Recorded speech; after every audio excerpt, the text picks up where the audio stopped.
What we're seeing now, I think, is the beginning of a very long process. I don't think the political future of the region will be determined in the next 2 or 3 months. So it's important that the EU not only react quickly and offer help in the short term, but that it set itself up to develop policy initiatives that can really be helpful and relative over the long term. This really is the work of a whole generation that we will have to support to try and embed democratic institutions in the Middle East.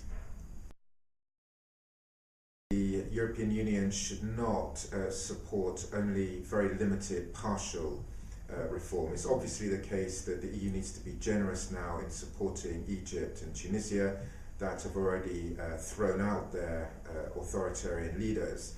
But we should not neglect the challenge of trying to ensure that countries like Morocco, Bahrain or Jordan go much further in their reforms. That, as we know, so far have been rather cosmetic in nature and need to go a lot further so they constitute a genuine process of democratization. Another lesson is that democratic transitions are very much about embedding institutional processes. They should not be about supporting particular reformist leaders. Again, this is another very important lesson from elsewhere in the world. The temptation is always to support particular leaders, particular individuals that seem to hold most promise for piloting democratic transition.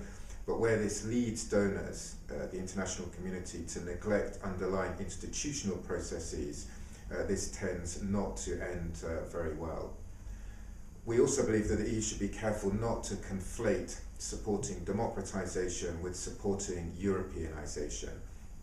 It may be that Arab countries want to adopt many EU rules and regulations, but the EU should not exaggerate in the extent to which it tries to export its own acquis, its own legal rules and standards. I think we may need a far greater degree of flexibility in the way that we support political modernization in Arab states. One area of support that will be very important in the short term and where European governments are already moving is on electoral support. This is very welcome, but one should realize that there are important lessons to learn from electoral support in other countries around the world that has not been as successful as it could be. The EU should not only offer pre-electoral technical assistance, but make sure it follows through on that assistance to make sure elections are held in a really free and fair way. We are seeing some positive signs, but there is still a long way to go to make sure that Europe really dovetails its policies to domestic dynamics in the region. Europe will not be the primary determinant of democratic trends in the region, but it should be able to play an important role at the margin.